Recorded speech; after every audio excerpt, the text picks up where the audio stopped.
नमस्कार, आप देख रहे हैं ग्रामीण स्थान और मैं हूं आपके साथ जितेंद्र। सत्ता का संग्राम कार्यक्रम चल रहा है। इस कार्यक्रम के दौरान हम पहुंचते हैं जनता के बीच और जानते हैं जनता से क्या क्या उनके मुद्दे हैं। साथ ही उन प्रत्याशियों के पास पहुंचते हैं जो इस बार अपने आप को चुनाव मैदान में देखना चाहते हैं और जानते हैं कि उनके क्या मुद्दे हैं और किन मुद्दों को लेकर इस बार जनता के बीच पहुंचेंगे। हमारे साथ मौजूद हैं पाली विधानसभा से भारतीय जनता पार्टी से उम्मीदवार कहे जाने वाले महेंद्र जी बोहरा। आइए जानते हैं उनसे कि उनके क्या मुद्दे हैं और किन मुद्दों को लेकर वो इस बार चुनावी मैदान में। तो सबसे पहले बहुत बहुत स्वागत है आपका। Thank you. बोहरा साहब, जानना चाहूँगा आपका सबसे पहले पारिवारिक बैकग्राउंड, किस बैकग्राउंड से निकल के गए आपने आज इस मुकाम तक हैं आप? ऐसा है कि हमारा बैकग्राउंड एक सेवा का बैकग्राउंड है। मेरे पिताजी गौशाला, पाली में बहुत बड़ी गौशाला है जहाँ 3000 गौवंश की सेवा होती है जी। लगभग 250 से 300 ढाई टांग और 3 टांग के गौवंश है जो दुर्घटनाग्रस्त होकर के आते हैं।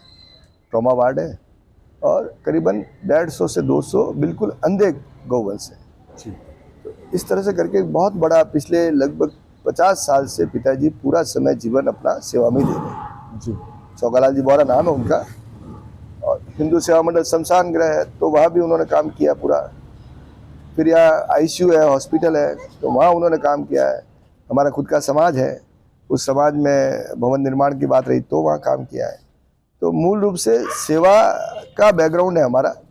और गौ सेवा, आम जरूरतमंद की सेवा, गरीब की सेवा, ये सोच करके हम उस फील्ड से, उस बैकग्राउंड से ही हैं हम लोग जी।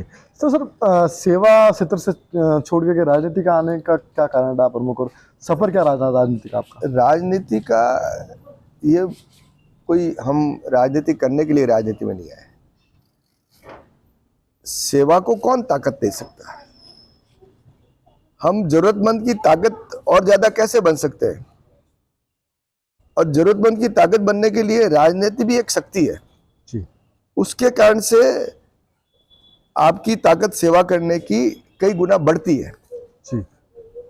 आप अपने से करते हैं तो उसकी एक सीमाएं होती हैं, लेकिन जब राजनीतिक ताकत आपके साथ जुड़ती है तो आप उसका ज्यादा लोगों तक, ज्यादा विस्तार करके ज्यादा लोगों तक लाभ पहुंचा सकते हो।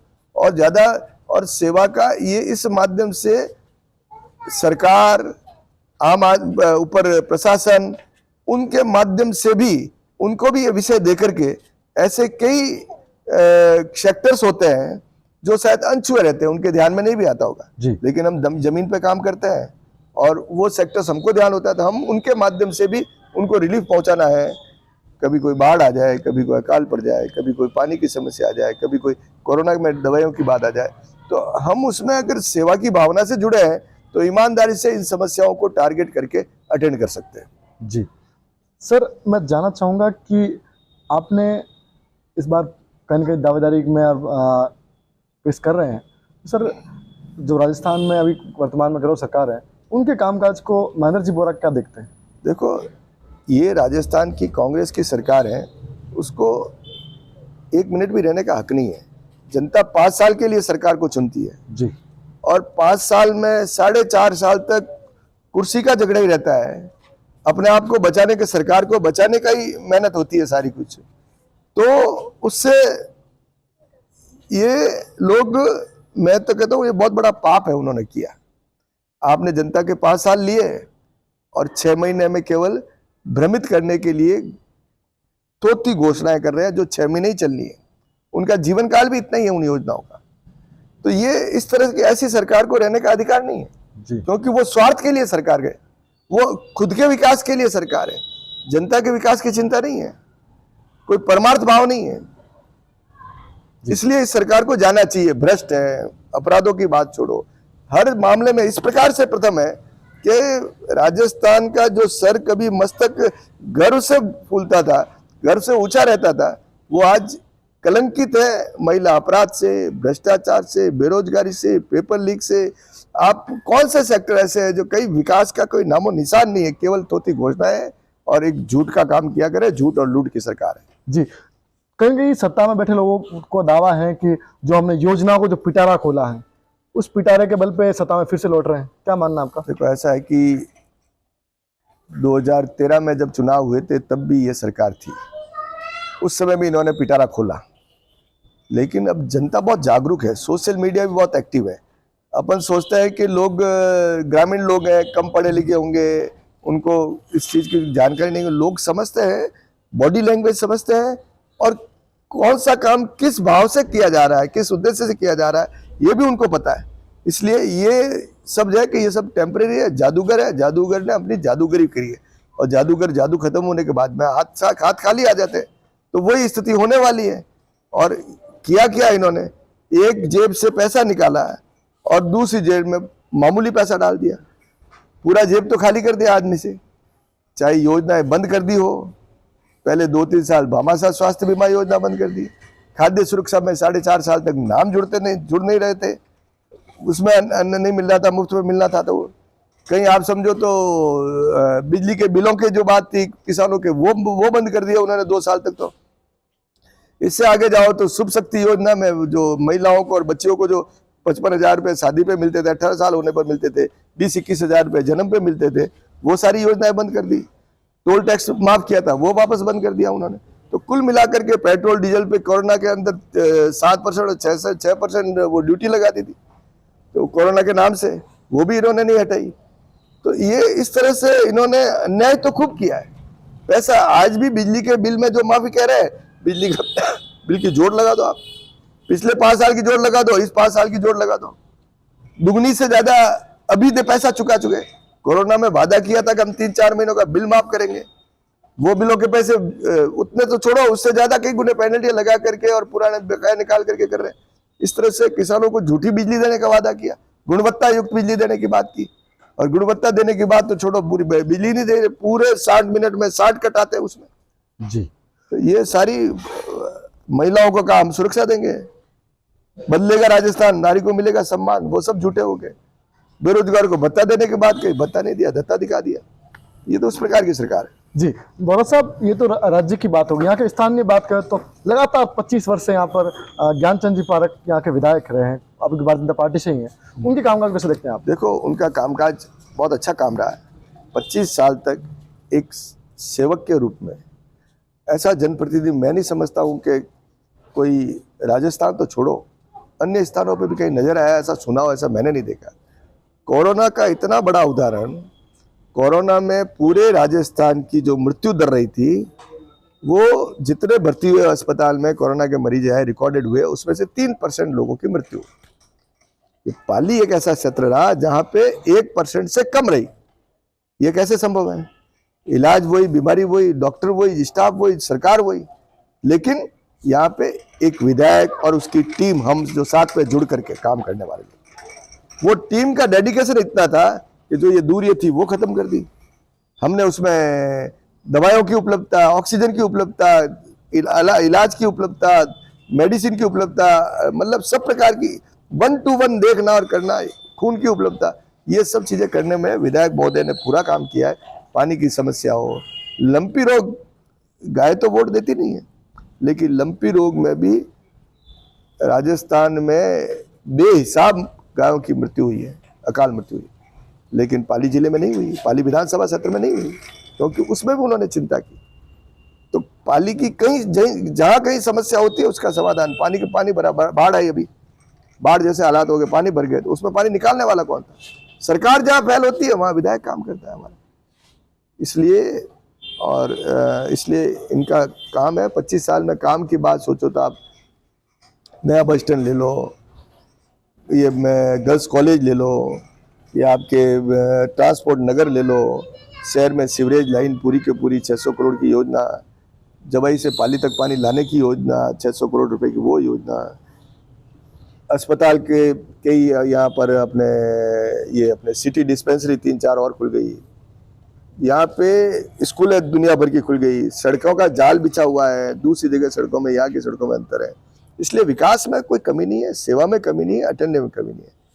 विधायक महोदय 5 बार से हैं और आज भी 24 घंटे देने वाला विधायक राजस्थान से, और बार भी यही है व्यक्ति, ये मैं कह सकता हूँ जी। इस बार आप भी कहीं न कहीं प्रबल दावेदार के रूप में आगे आ रहे हैं, तो सर क्या प्रमुख आधार रहेगा कि भारतीय जनता पार्टी इस बार आपको मौका दे? देखो, ऐसा है कि ये तो राजनीतिक क्षेत्र है और कब क्या होता है इसका कुछ नहीं कह सकते। राजनीति पहले भी मैं चेयरमैन रहा हूँ 5 साल, 2014 से 2019, जनता के बीच में रहा हूँ और विधायक ज्ञान जी पारक है, उनके साथ में हमने टीम के रूप में काम किया जी। 25-30 साल से राजनीति में, तब से भी टीम से काम कर रहे हैं और आज भी टीम होकर के काम कर रहे हैं।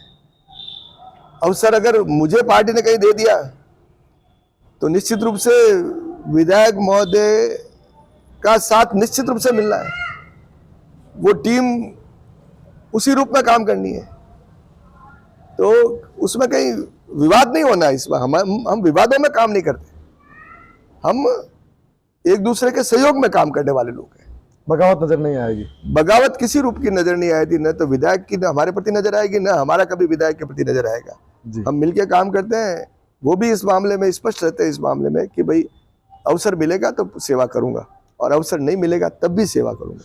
महेंद्र बोरा को अगर टिकट नहीं मिलता है विधायक का, तो जनता का यह भी कहना है कि एमपी के लिए दावेदारी प्रस्तुत होगी। दावेदारी राजनीतिक क्षेत्र में है और दावेदारी तो निश्चित रूप से करेंगे, इतना समय दिया है हमने, दावेदारी करेंगे। जनता के बीच में रहे हैं, ईमानदारी से रहे हैं, निष्ठा से रहे हैं, पार्टी की वफादारी की है और हमारे खून में रोम रोम में विचारधारा है। हम राष्ट्रवादी विचारधारा को लेकर के चलने वाले हैं, उस विचारधारा को स्थापित करने के लिए जहाँ जहाँ अवसर मिलेगा हम करेंगे और हमारी दावेदारी बिल्कुल पार्टी का प्लेटफॉर्म है और सेवाएं दे रहा हूँ मैं निरंतर, इसलिए जरूरत पड़ी तो सांसद में निश्चित रूप से दावेदारी करूंगा जी। पहले भी की है मैंने दावेदारी, अवसर मिले नहीं मिले वो अलग बात है, दावेदारी जरूर करूंगा। कि सर अगर महेंद्र जी बोरा के ऊपर पार्टी ने भरोसा जताया तो क्या 25 साल में वो काम छूट गए थे, जिन काम को कहीं ना कहीं आप करवाने की माइंड में सोच रहे हैं कि वो काम हम करवाएंगे? काम देखो, काम छूटने की बात तो कभी भी रह सकती है, ऐसी कोई नहीं सब 100% काम हो ही जाते वो, लेकिन जो ऐसे कई काम है जो पाइपलाइन में है, चल रहे हैं काम और वो अपनी गति से चल रहे हैं। सरकार भी कांग्रेस की है यहाँ पे राजस्थान में, उसके कारण से भी कई काम प्रोजेक्ट डिले हो रहे हैं, तो उनको गति देने की बात रहेगी, चाहे पानी का प्रोजेक्ट हो, जवाई पुनर्भरण की बात हो, चाहे यहाँ पर पाइपलाइन पानी जोधपुर से पानी लाने की बात हो, चाहे इंडस्ट्रियल कॉरिडोर डेवलप हो रहा है उसकी बात हो, चाहे घर घर जल कनेक्शन की बात हो, तो शहर निरंतर आगे बढ़ रहा है और उस गति में हम साथ मिलकर के इस गति को और दोहरी करेंगे, ऐसा मेरा विश्वास है। और जो अधूरे कहीं भी रहे, जो सपने कहीं बाकी हैं, कहीं भी जो सपने हो सकते हैं कि वो अभी मान लो पूरे होने में कुछ समय लग रहा है, तो उसको और गति दे करके हम उसको पूरा करवाएंगे और टीम के साथ काम करेंगे और कहीं भी हम एक दूसरे में दूरी नहीं रहेगी, लेकिन काम पूरा करेंगे। काम करेंगे जब 1 और 1 2 हो जाएंगे, दोनों उतने ही शक्तिशाली हो जाएंगे, पास पास में खड़े रहेंगे, तो ये समझ सकते हैं कि काम में कितना ज़्यादा अंतर आ जाएगा, कितनी ज़्यादा स्पीड बढ़ जाएगी। सर क्या लगता है इस बार जो परिवर्तन यात्रा और जन आक्रोश यात्रा हुई है उससे राजस्थान की जनता में बदलाव की भावना है? निश्चित रूप से बदलाव है, परिवर्तन राजस्थान में कांग्रेस सरकार का परिवर्तन होना है। ये मैसेज आम आदमी तक, नीचे तक कई बार क्या है कि हम सोचते हैं लेकिन मूल व्यक्ति तक नहीं पहुंचे, लेकिन यात्रा के माध्यम से जब छोटे छोटे गाँवों के होकर के गुजरती है, बड़ी बड़ी सभाएं होती हैं और सेंट्रल स्टेट और लेवल के बड़े बड़े नेता सारे आते हैं, तो जनता भी आती है और वो जो बात सुन के जाती है जब नीचे तक पहुंचती है तो ये लोगों में बहुत स्पष्ट हो जाता है, लोगों को नजर भी आता है परिवर्तन यात्रा में जो उत्साह से लोग आ रहे हैं, उमड़ घुमड़ करके आ रहे हैं, जो गैदरिंग आ रही है, तो वो अपने आप में एक मैसेज तो है, भाई देखो हमारी सरकार नहीं है, अभी इन्होंने रेवड़ियां भी सारी बांटी है, उस सब के उपरांत भी जनता अगर इस संख्या में आ रही है तो इसका मतलब उनके अंदर कहीं न कहीं अंडर करंट चल रहा है और वो अंडर करंट ये मैसेज दे रहा है कि अब मौका का इंतजार है। कांग्रेस सरकार की वो गति होगी क्योंकि इनका चरित्र इन्होंने केंद्र से लेकर यहां तक देख लिया, तो जिसके जैसे विरासत मिली होती है ना, ऊपर वाले जैसे होंगे नीचे वाले वैसे होने हैं। इसलिए जो अगर कहीं राष्ट्र विरोधी गतिविधियों की बात हो, ऐसे लोगों को प्रोत्साहन देने की बात हो, चाहे धर्म विरोधी बात करने वाले लोगों, तो ये अभी एक आज मैं न्यूज पढ़ रहा था, अब नगर परिषद को तो अधिकार है मैरिज सर्टिफिकेट देने का, अब जो काजी है उनको अधिकार दे दिया कि वो भी अब मैरिज सर्टिफिकेट दे सकते हैं। अब काजी को तो आप अधिकार दे रहे हो, हमारे पुजारियों का क्या हुआ? ये जो डिस्क्रिमिनेशन है, जो भेदभाव है, जो तुष्टिकरण की नीति है, वो तुष्टिकरण नीति लोगों में स्पष्ट नजर आ रही है। इसलिए ये शोभा यात्राएं, डीजे नहीं बजाना, भगवान राम की जयकारे नहीं करना, भगवा झंडा नहीं लगाना, यात्राओं पे पथराव हो जाना, महिलाओं का मंगलसूत्र उतार करके एग्जाम देने जाना, ये इस तरह की इसकी विचारधारा को बहुत स्पष्ट करता है और जनता को समझ में आ रहा है। जनता आज की तारीख में धर्म, संस्कृति, देश को बचाने के लिए हर संभव वो जुड़ी हुई है, क्योंकि ऊपर से विचारधारा वैसी चल रही है और देश में वो परिवर्तन नजर आ रहा है। इसलिए कहीं भी कांग्रेस का कोई स्थान बनता नहीं है और ये मौका तो वोट पे ही मिलता है जनता को देने का, और वोट के माध्यम से ये सरकार 100% गिरेगी और बुरी तरह से गिरेगी। सर, कहीं परिवर्तन पाली विधानसभा सीट में तो नहीं आ जाएगा? संभावना लगभग नहीं के बराबर है, क्योंकि ये वो सीटें हैं भाई, आपको पार्टी को अगर बताना है कि भाई मुझे सरकार बनानी है तो फिर टिकट उस तरह से देने होते हैं। जो श्योर सीट लगती है पार्टी कभी भी उसके साथ ऐसा नहीं करते। पार्टी को भी सरकार बनानी है और जिन्होंने पार्टी के साथ में काम किया है, निष्ठा की है, पार्टी के साथ वफादारी रखी है, पार्टी के लिए पार्टी का कद बढ़ाने का काम किया है। कभी ये कांग्रेस का गढ़ हुआ करता था, आज बीजेपी का गढ़ बना है, तो कोई किसी की मेहनत तो होगी ना जनप्रतिनिधि। इसलिए मुझे संभावना कम लग रही है। बोरा साहब, जानना चाहूँगा कि आप कई बड़े बड़े पदों पर आसीन रहे हैं, तो संगठन और राजनीतिक पदों पर कौन कौन से बड़े पद थे जिन पर आप आसीन रह करके सेवा दी है? देखो, मैं पहले तो पार्षद रहा, 2 बार पार्षद रहा और 2 बार में से 1 बार चेयरमैन भी रहा। तो पाली नगर परिषद का 2014 से 2019 तक मैंने काम किया है as a chairman ji. Party का प्रदेश का उपाध्यक्ष रहा हूँ, जिला अध्यक्ष रहा हूँ, जिला महामंत्री रहा हूँ, प्रदेश कार्य समिति का सदस्य पहले भी रहा था, आज भी रहता हूँ, आज भी पार्टी का प्रदेश कार्य समिति सदस्य हूँ, जालोर जिले का संगठन प्रभारी हूँ, जैसलमेर जिले की पंचायती राज चुनाव में आज़ादी के बाद पहली बार भारतीय जनता पार्टी का जिला प्रमुख बना, वहाँ का प्रभारी मैं था जब इस पंचायती राज चुनाव में। जोधपुर, देहात, दक्षिण, ओसिया, बिलाड़ा, भोपालगढ़ और लुणी, इन 4 विधानसभाओं का इस जो हमारा दक्षिण देहात जिला है वहाँ का मैं प्रभारी रहा हूँ। मेड़ता की नगर पालिका चुनाव में मैं प्रभारी रहा हूँ। तो पार्टी ने मेरे को जब जब जो काम दिया है मैंने उस काम को निष्ठापूर्वक किया है। आज भी जो प्रदेश की नगर निकाय प्रकोष्ठ है उसका प्रदेश का मैं सह संयोजक हूँ। तो इस तरह से लेकर के पार्टी के विभिन्न प्रकार के काम होते हैं, दायित्व होते हैं, तो उन सब दायित्वों में पार्टी के साथ कंधे से कंधा मिला करके मैं लगातार अपनी सेवाएं देने का प्रयास कर रहा हूँ। सर, अंत में आप ग्रामीण राजस्थान न्यूज़ के माध्यम से पाली विधानसभा की जनता से क्या कहना चाहेंगे? पाली विधानसभा की जनता से यही कहना चाहता हूँ कि कमल का फूल वही इस बात का समाधान है।